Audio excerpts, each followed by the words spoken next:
cuando uno realmente conoce más, disfruta más. El me gusta o no me gusta, hacer esto me pone en una situación siempre vinculada con el espacio del confort. Yo creo que tenemos que aprender a fotografiar entre la risa y entre el llanto.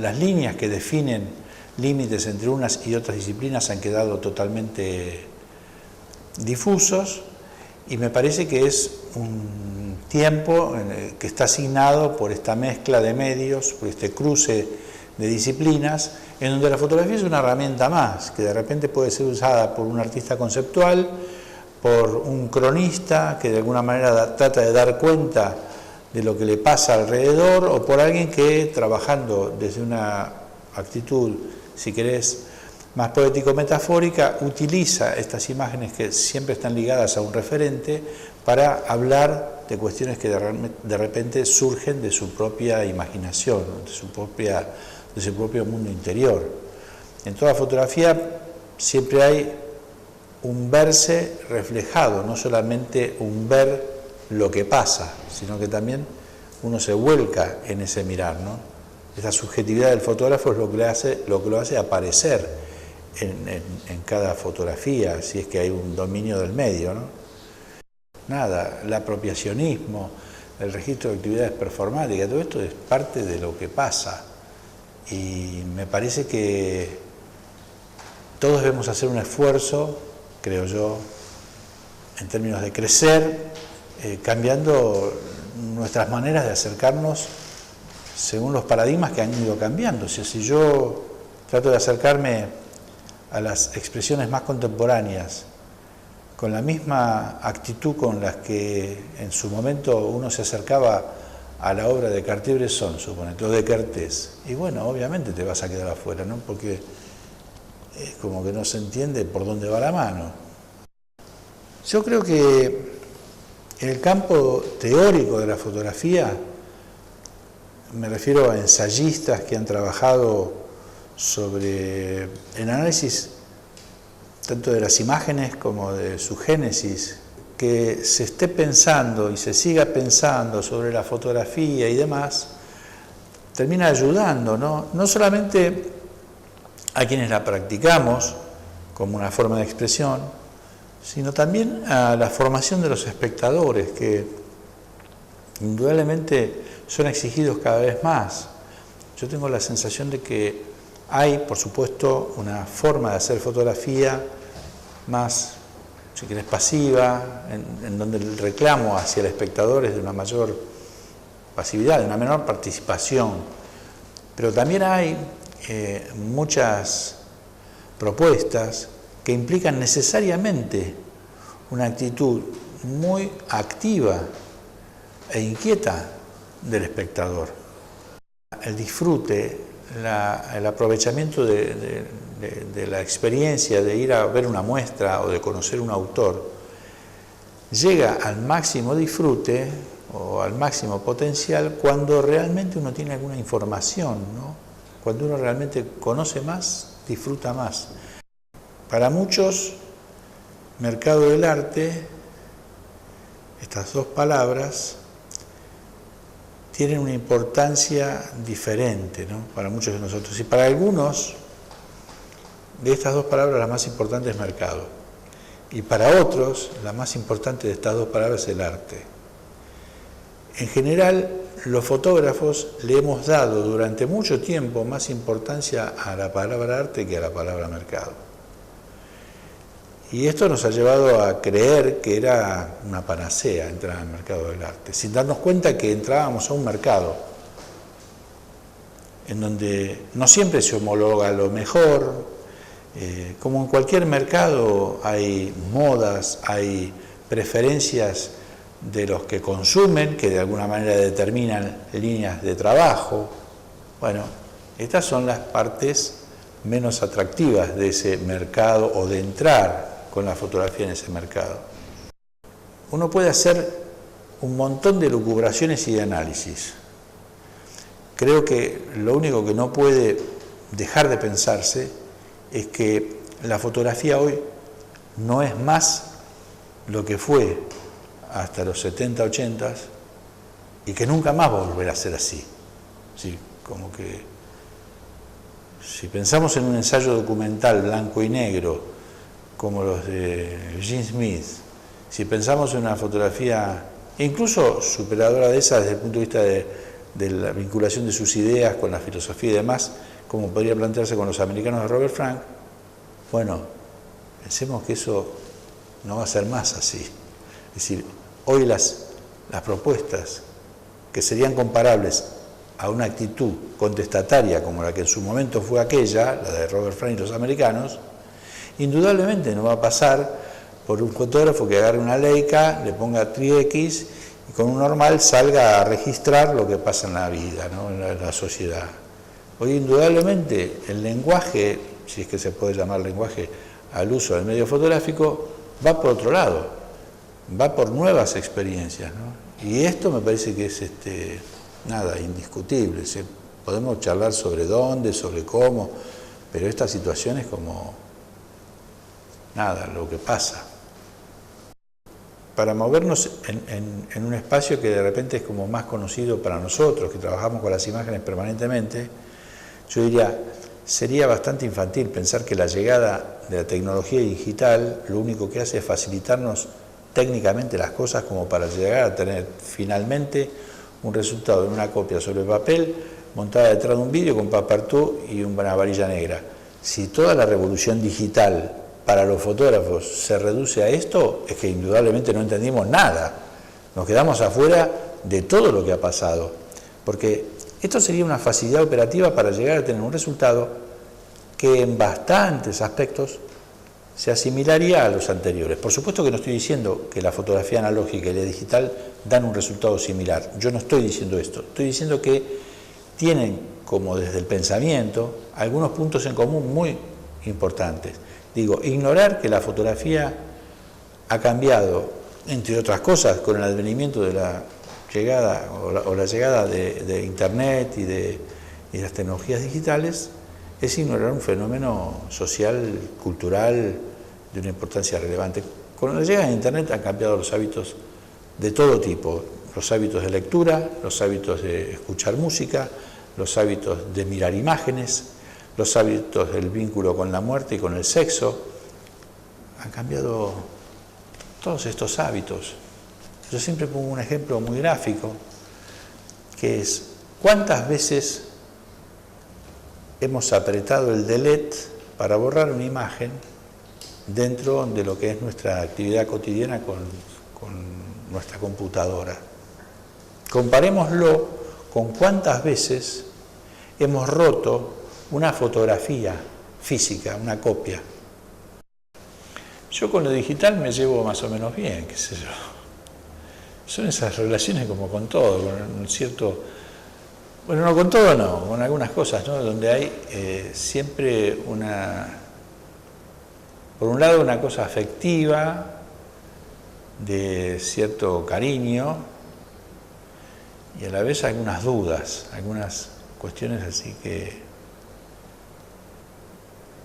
cuesta definir.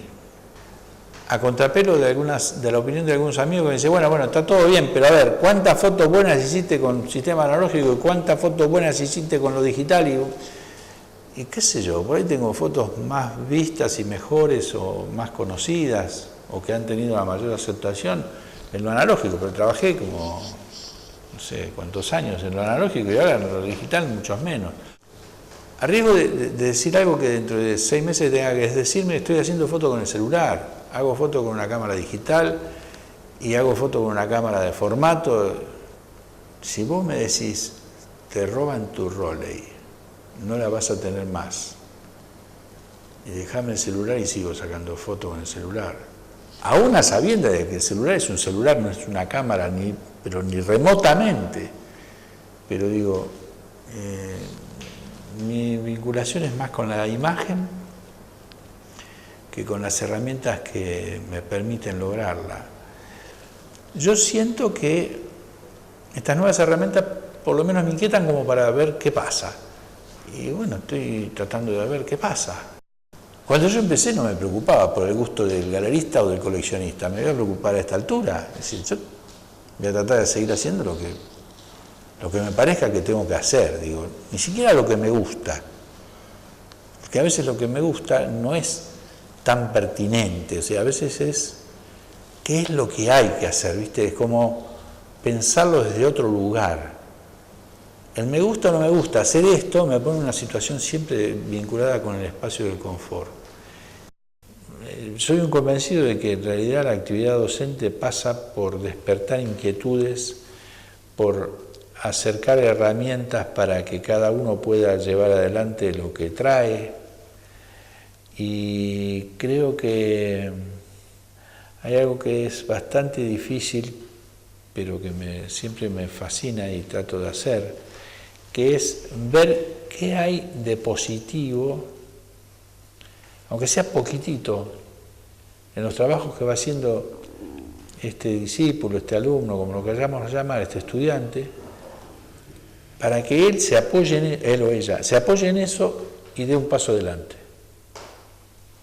Por eso es que es muy distinta la evaluación que uno hace, por ejemplo, de los trabajos de un estudiante que está de alguna manera vinculado con uno desde ese lugar, a la lectura que uno hace de un portfolio en una mesa de revisión de portfolios.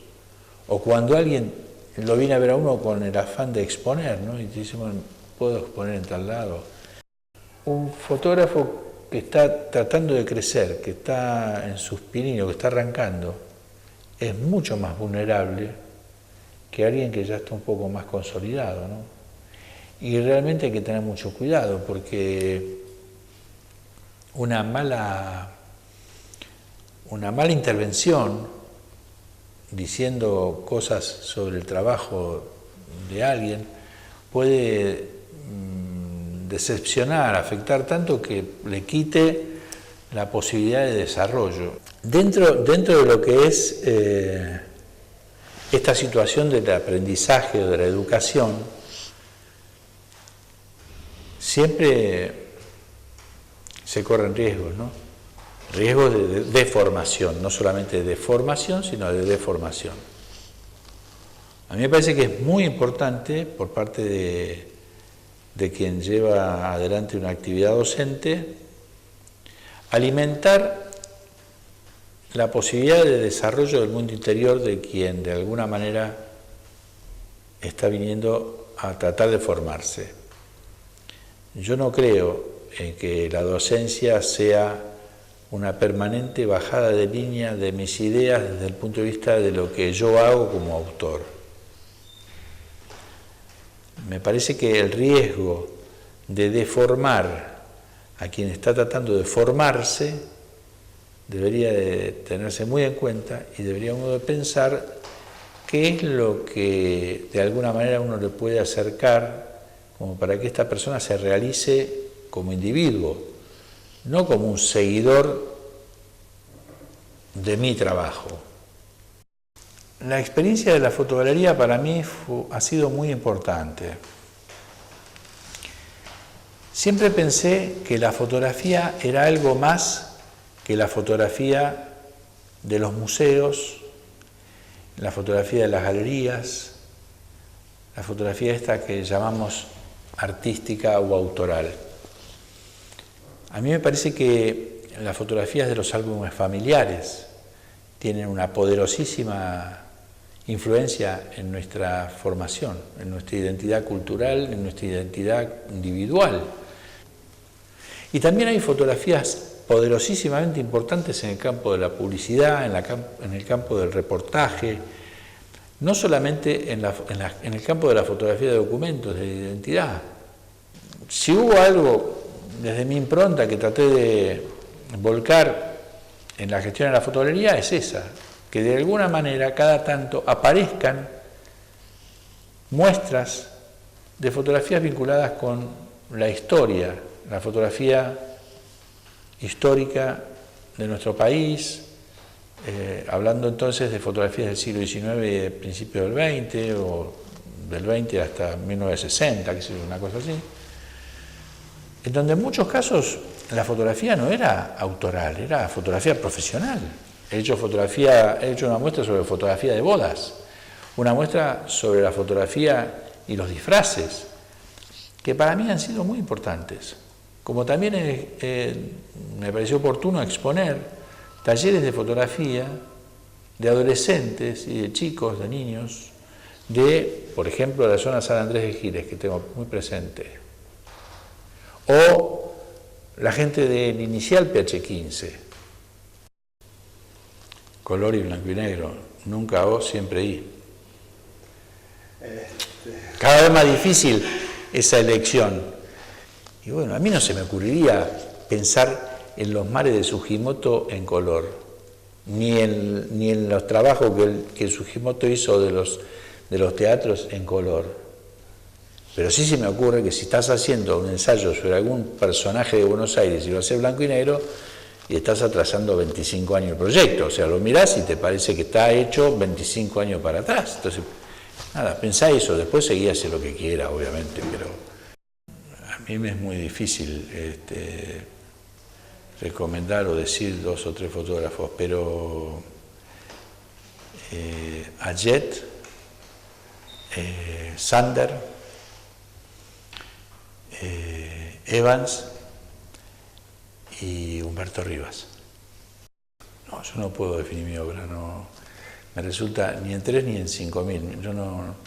Yo solo puedo dar algunas palabras que siempre me están dando vueltas por la cabeza, que quizás estén volcadas en mi obra, pero yo no puedo definir mi obra, ¿no? Pero esas palabras son huella, registro, belleza, misterio, ambigüedad. Esas palabras son palabras que, así como el Picasso, ¿viste? Las tengo ahí. Mira, hay fotografías que me hicieron llorar cuando las hacía. Y hay fotografías que me hicieron llorar cuando las miraba, ¿no? Y también hay fotografías que me hicieron reír mucho cuando las hacía, o que me hicieron reír cuando las miraba. Yo creo que tenemos que aprender a fotografiar entre la risa y entre el llanto. Es probable que algunos de los retratos de la serie de Malvinas, no es probable, algunos de los retratos de la serie de Malvinas, particularmente uno de un muchacho que vivía muy cerca de Corrientes Capital, haya sido una de las que más me hizo sufrir en el momento de hacerlas. Hubo otra situación también en el mismo trabajo, en que realmente intenté hacer fotografías en una situación que no pude sostener por el dolor y el llanto. Esas han sido situaciones de alguna manera límites en términos de la relación así, o la conmoción que me producían el hacerlas. Hay otro tipo de fotografías que ni siquiera hice, ni siquiera intenté hacerlas, que están vinculadas con el nacimiento de mis hijos. Estuve presente en los 3 partos de mi querida mujer, y en los 3 partos ni se me ocurrió hacer fotos. Estuve compartiendo la experiencia del nacimiento y nada más. O sea, hay experiencias de vida que para mí, no quiero con esto establecer una regla, una verdad, para mí prefiero vivirlas. Si por soñar uno piensa en la proyección de uno La verdad que no sé qué podría pasar que... Digo, vos me decís, pero ¿cómo? ¿No te gustaría soñar con una muestra en el MoMA?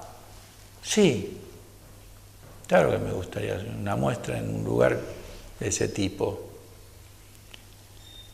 Pero ¿a qué costo? Así que tengo que hacer. Explícame bien eso. ¿Viste cuando te llaman por teléfono y te dicen, escúcheme, le doy una línea de teléfono gratuita, bla, bla? Para. ¿En dónde? ¿Qué es lo que tengo que poner yo? Ya no es, como en algún momento fue, para mí al menos. Sí, no. Si yo tengo que hacer un sacrificio tan grande que no quiero hacer ya, y no, ya no. Esta situación de querer crecer permanentemente, en algún momento, nada, uno para la pelota y dice, bueno, pará, está bien hasta acá, hiciste unas cuantas, bueno, ahora que a lo mejor es momento de disfrutar de otras cosas, qué sé yo. Papá consiguió un contacto para verlo a Pedro Otero, que tenía su estudio ahí a la vuelta de esa escuela de Teatro Roma. Fui entonces a hacer un taller con Pedro, y que siempre reconozco como mi primer y gran maestro, y a partir de ahí empecé a tomar la fotografía todavía más seriamente, porque realmente de Pedro aprendí, por un lado, un montón de cosas que tenían que ver con lo fotográfico, pero también con otras cosas que tenían que ver con la vida misma, con la vinculación de uno como ser humano y el otro, o con la vinculación de uno y el ser humano con la fotografía, en este caso con el arte, ¿no?